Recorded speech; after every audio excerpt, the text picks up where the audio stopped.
Hello दोस्तों, कैसे हैं आप लोग।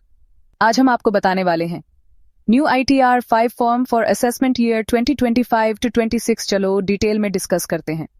और जैसा कि आपको पता है, हम आप लोगों के GST और इनकम टैक्स की लेटेस्ट अपडेट्स वाली वीडियो भी लेकर आते हैं, तो इसी तरह आज एक और वीडियो लेकर आ गए हैं।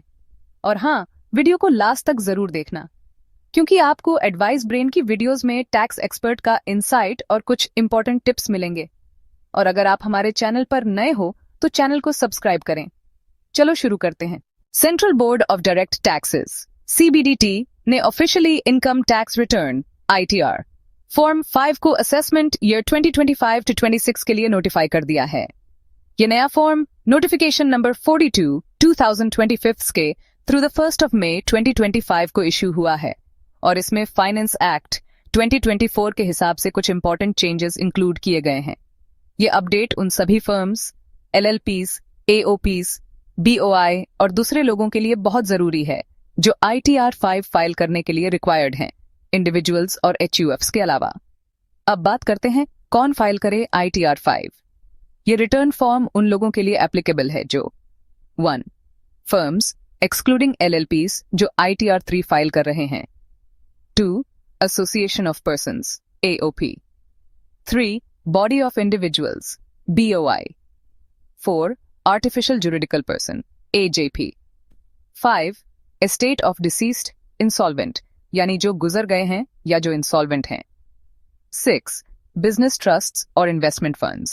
अब बात करते हैं की changes in ITR form 5 for assessment year 2025 to 26। 1. Schedule capital gains date of transfer के हिसाब से स्प्लिट। अब स्केड्यूल CG में कैपिटल गेन्स को 2 पीरियड्स में बांटना होगा। द 23rd of July 2024 से पहले, द 23rd of July 2024 के बाद। ये चेंज फाइनेंस एक्ट 2024 के अमेंडमेंट्स को ध्यान में रखकर इंट्रोड्यूस किया गया है, जहां डिफरेंशियल टैक्स ट्रीटमेंट या ग्रैंडफादरिंग क्लॉजेस को कंसिडर किया गया है। टैक्स पेयर्स को हर कैपिटल एसेट का ट्रांसफर डेट ध्यान से देखकर सही सब स्केड्यूल में रिपोर्ट करना होगा। अब बात करते हैं सेकंड चेंज की। 2. Capital loss on share buyback allowed conditions के साथ। इन्वेस्टर्स के लिए बड़ी रिलीफ आई है। द 1 अक्टूबर 2024 के बाद शेयर बायबैक पर होने वाले कैपिटल लॉस को अब अलाउ किया जाएगा, लेकिन सिर्फ तब जब बायबैक के दौरान जो डिविडेंड इनकम मिली थी use income from other sources में शो किया गया हो। पहले बायबैक्स को डीम्ड डिविडेंड माना जा रहा था और लॉस डिसअलाउड हो रहा था।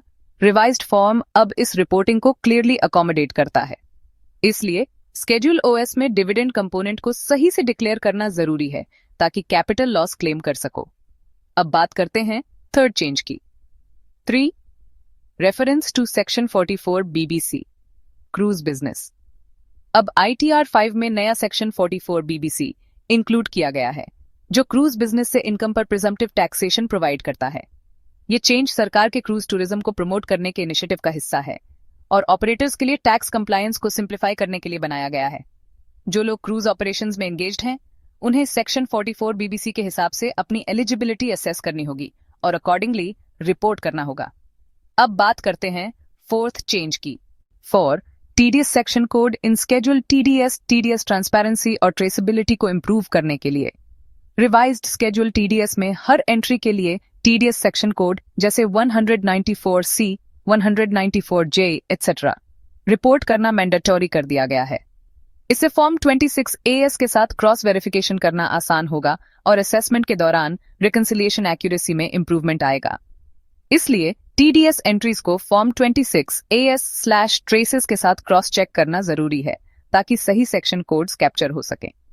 तो दोस्तों, आज के लिए इतना ही। अगर आपको ITR के बारे में और कोई डाउट है तो हमें कांटेक्ट कर सकते हैं। और अगर आपने अभी तक एडवाइस ब्रेन को सब्सक्राइब नहीं किया है तो सब्सक्राइब करना मत भूलना। अगर आपको ये वीडियो हेल्पफुल लगी हो तो लाइक, शेयर और सब्सक्राइब जरूर करें। और अगर आपको और भी टैक्स रिलेटेड क्वेरीज हैं तो कमेंट सेक्शन में लिखना ना भूलें। मिलते हैं नेक्स्ट वीडियो में। एडवाइस ब्रेन के साथ कनेक्ट रहे। Thank you and have a nice day.